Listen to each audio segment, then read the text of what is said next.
All right, thank you so much. Welcome to another episode of the award-winning Sales Game Changers podcast. My name is Fred Diamond with the Institute for Effective Professional Selling, and this is one of our special office hours Sales Professors Unplugged.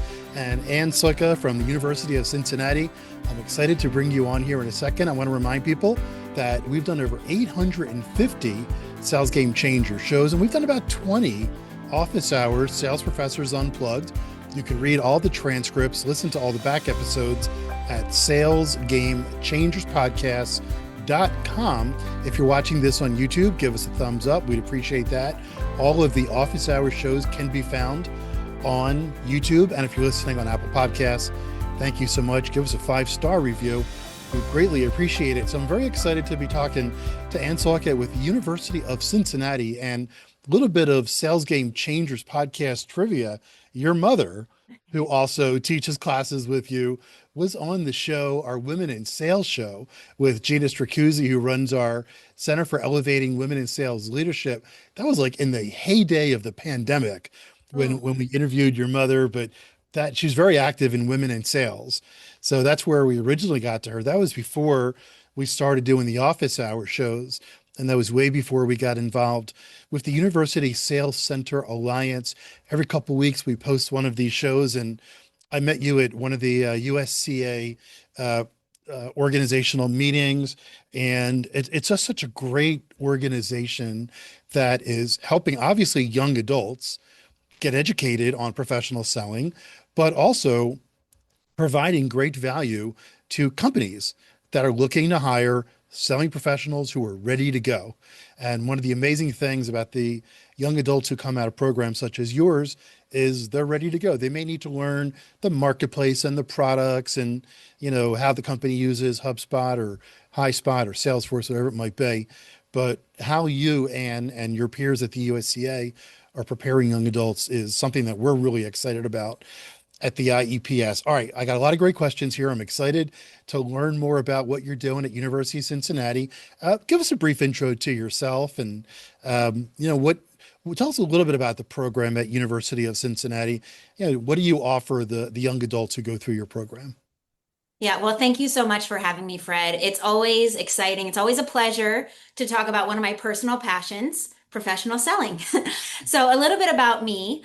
I spent 10 years out in the field as a seller. I worked my way from a sales development program all the way out to the really good life, other than being a professor, which is enterprise outside sales. Mm, So, I did that all within the same company. mm. And once I started teaching, I developed a really strong passion specifically for our students at the Grau Center for Professional Selling at the University of Cincinnati. So, little foreshadowing, but I pivoted my career. So, I'm a full-time educator now at the University of Cincinnati. And along with my counterpart, my executive director, Jennifer Barlow, I'm the academic director of the Grau Center for Professional Selling. We are a really large sales program. So we offer a sales minor, and our program is interdisciplinary and it's very inclusive. As a result, we have 400 students each semester in one of our Good. sales classes. So students can earn a sales minor, or they can take the introductory confident selling course, develop some life skills. That's what we're really hoping for students to walk away with, and use those to help them interview or feel more confident in their classroom. And our program is based around a couple of principles. We believe everybody sells something. So we think sales skills are life skills. And we believe that sellers are made and not born. And we want more people to be equipped with the skills that sales curriculum and sales education helps them learn, hopefully to go into professional selling, but if not, just to feel more confident in whatever career path they take. That is amazing. So we have listeners all over the globe. So for those who don't know much about Cincinnati, tell us a little bit about the University of Cincinnati. Is it an urban school? Give us a little bit of a background on the school. Yeah, it's really unique. So, University of Cincinnati, it is an urban campus, and we have a couple of remote locations as well. So, it's a regional campus, and a very large percentage of our students are commuters and first generation college Mm, students. So, that makes their experiences really unique. And in my opinion, and what I teach my students to talk about, it makes them really uniquely qualified to be really successful in sales. So we have a really diverse student body, and it's concentrated in a really small campus since it's urban. Mm. But our students at the Lindner College of Business are required to co-op during the summers. So they're getting real-time experience. And like I mentioned about our program, it's co-curricular. So our classes are fun because we have engineering students, we have design students, media, all in our sales classes, which make the conversations really robust and dynamic.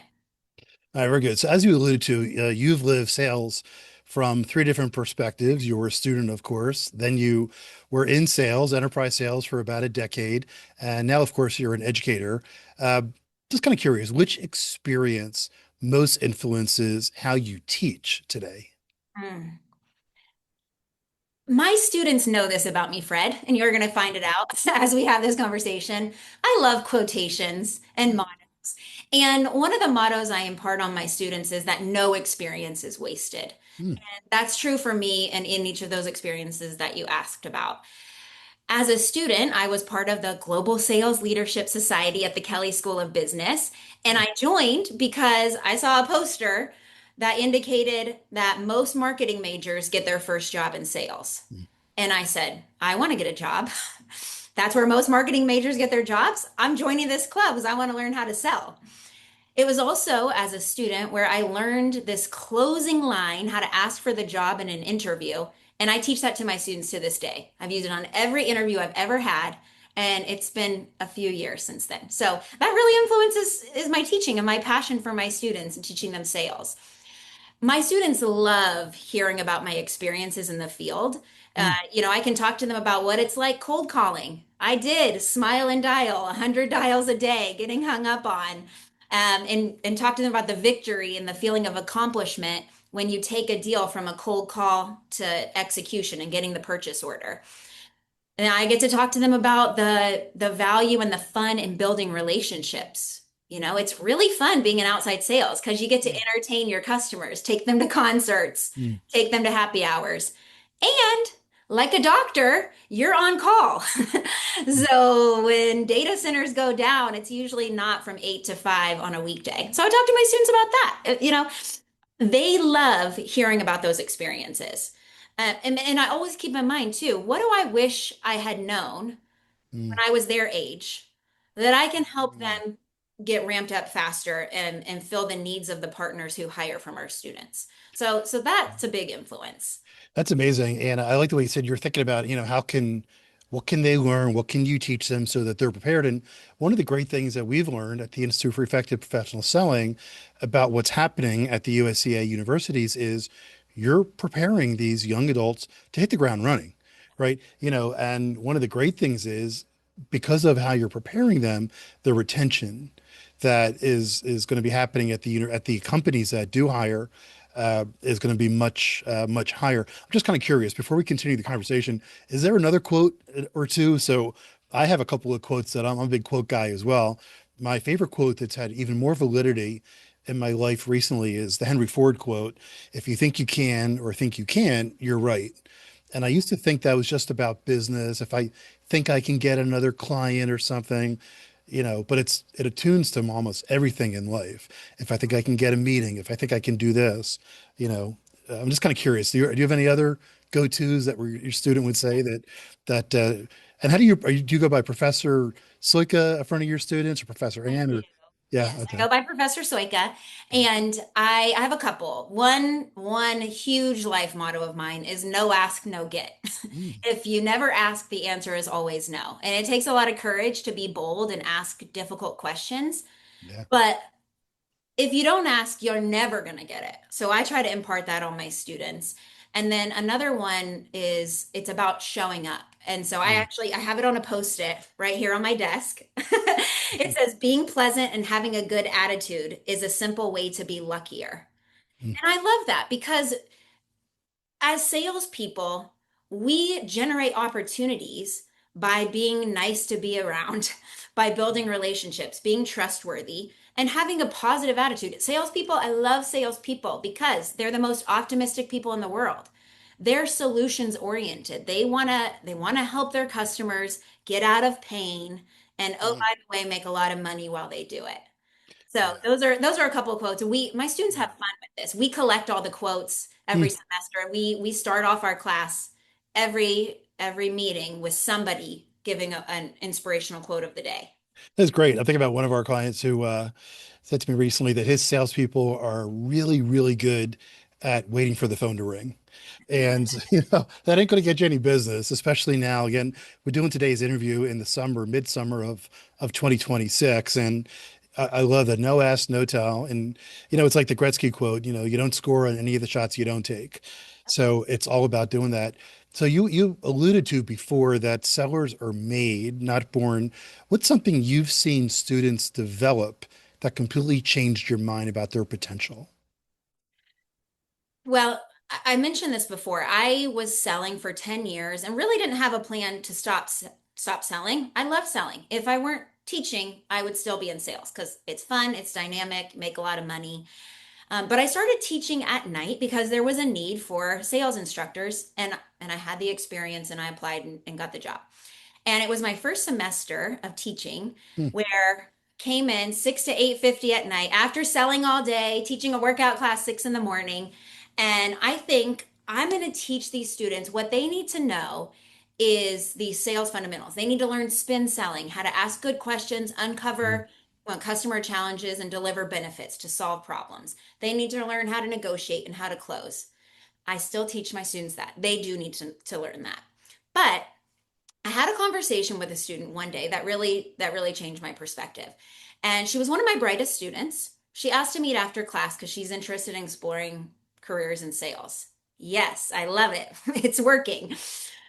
And I asked her, what do you want to talk about? And she said, I really like sales. I'm interested in it. But she felt a little intimidated and she had a little imposter syndrome because she said, I've never had an internship or a co-op hmm, during the summer. So she didn't feel qualified, in other words. And I said, well, let's talk about what you're in my class. What other classes are you taking? What do you do when you're not at school? Let's see how we can frame a story. hmm, And she said, well, I take most of my classes at night or online. I'm a hmm, commuter, so I'm hmm, living at home because I'm paying for my own school. I'm the first person in my family to go to college, paying for my own school. And I take my classes at night because I work full time at a bank hmm, in the day. And I said, well, how many hours a week are you working? She said, 40 hours. hmm, Fred, my jaw was on the floor. Talk about somebody who has the potential to hit the ground running in a sales career because she has a high motor, she's self-reliant, responsible, can manage competing priorities. She had all the skills that it takes to be successful in a sales career, yeah, accountable, and yet it's a messaging problem. So, hmm, what I recognized about our students and my mindset shift in the potential of our students is they need to see sales in a different light.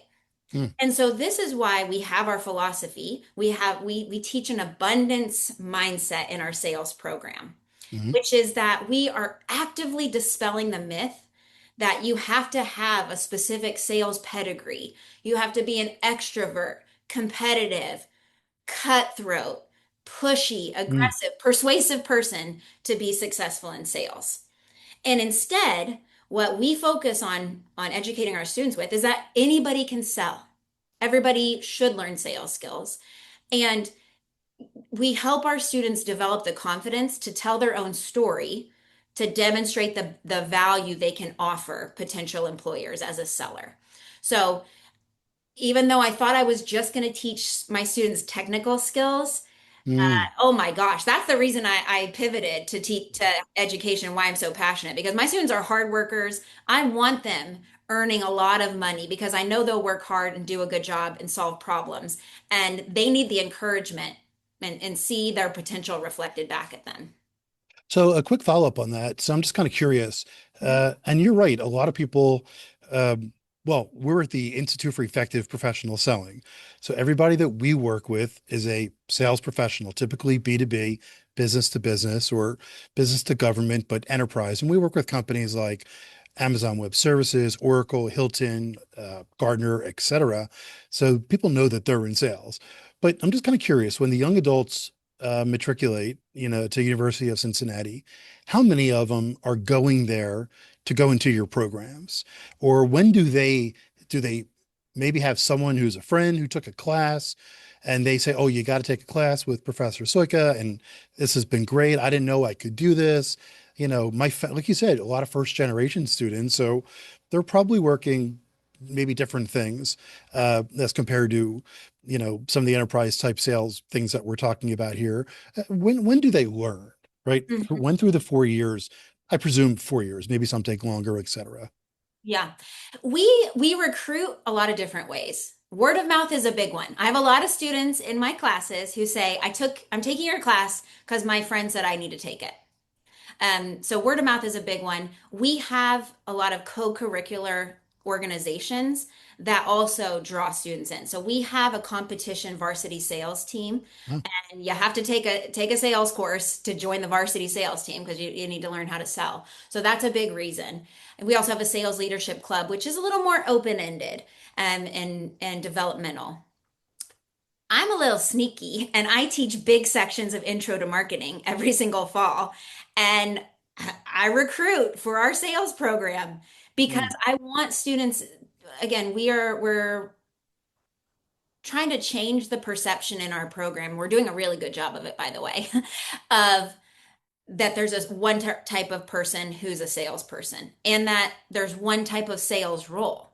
So we also are really fortunate to have a lot of really strong partners who we work with. They come, we do a sales expo, which is a sales focused career fair every fall and spring. We usually have at least 50 partners that all of our students go to. So when students they see, hey, there are jobs, there's a career fair just for sales, that must be, an indicator. They hear from their friends that the sales class is fun. There's no final exam. You do a sales role play instead. We talk to each other all the time.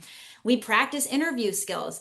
When that word of mouth gets around, in addition to our other faculty and the, other departments really recognize the value of the skills in our sales program. So our finance folks, mm, they realize AI can do some things that we've been teaching our students they have to do. mm, But what AI can't do mm, is build relationships and mm, build trust. And so we need our students to be equipped with those soft skills, mm. competencies, people competencies Yeah. that they're really marketable to recruiters. So let's follow up on that with the companies that are participating Mhm. in your programs, your corporate partners. So you mentioned you had about 15 or so, that participate. Maybe there's more. What's the value for them? What if you had an opportunity right now to speak to, and are these employers typically big in Cincinnati, or are they from the Midwest or all over the country? Who are you looking to get involved? Which ones are getting involved? And what's the message you want to get across to them?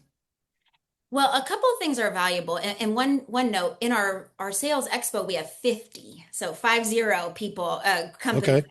through. And then we have different tiers of partners, but a huge value that our partners see and get value out of is when they come and interact with our students in our classrooms Hmm.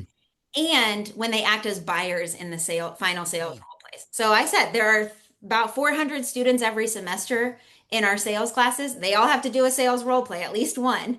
Hmm. So our partners are really excited to see our students in action.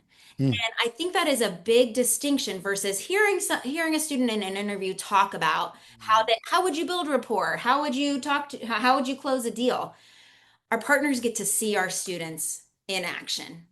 Some of our partners assist with the varsity sales team, and those are our most elite group of sales students who are really, really serious. And then Hmm. otherwise, they get a lot of opportunity to recruit, again, from our role plays and from visits to our classroom. So what kind of positions are they recruiting for? Yeah, great question. Everything from business development programs that feed to outside sales to um, business relationship management. So more of like a post sale relationship type of position.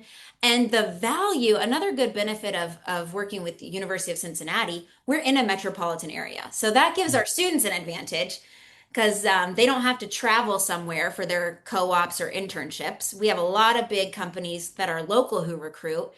And we have a lot of students who want to move away from Cincinnati or who aren't from Cincinnati. So we have partners who relocate students across the country. Mm, And what I like to think about University of Cincinnati, it's a really diverse student body. So mm. there are students who are happy and excited to cold call. There are students who want to do more of like account management. And we find partners recruit for all of those positions. All right. So today we're talking with Ann Sojka from University of Cincinnati. And first of all, Ann, love your energy. And you know, sales is about energy, Yeah. right? And you mentioned various types of people, extroverts, introverts, they still have to have the same energy where, that they are willing to put in the time. If you're an introvert, a lot of introverts are great at sales because they can think strategically about how to do the business and who needs to be involved. As you know, in enterprise sales, it's not just a phone call and gee, would you like to buy $1 million worth of our stuff? Yes, great, good. It's a process that may take months, years, and you may have to speak with 6, 7 people, and you need financial thought through the process and strategic thought. So there's a lot of ways to go. I'm just kind of curious if you had the opportunity to speak to a parent, right? Mhm. And they came to you and said, I didn't, my child registered, to go to University of Cincinnati. I never thought of sales. No one in our family is in sales. Why should they take your classes? I'm just kind of curious, like, what would you say to them? Yeah. Frankly, same. My parents are teachers. Mm, Nobody in my family was in sales until I was in sales, and I had no experience selling until I had my first sales job. But I think about this pragmatically. Everybody needs to interview. Almost every student, I think every student that I talk to that is enrolled in a college and in a business school wants to get a job. An interview is selling yourself.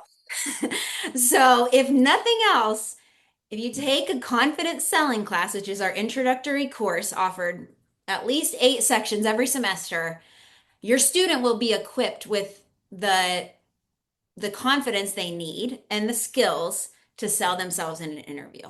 So that's a mm, low-hanging fruit. When it comes to considering a career in professional selling, one of the objections I get a lot is about, I don't know about living on a quota. I'm concerned about making commission. Don't salespeople get laid off really mm, quickly?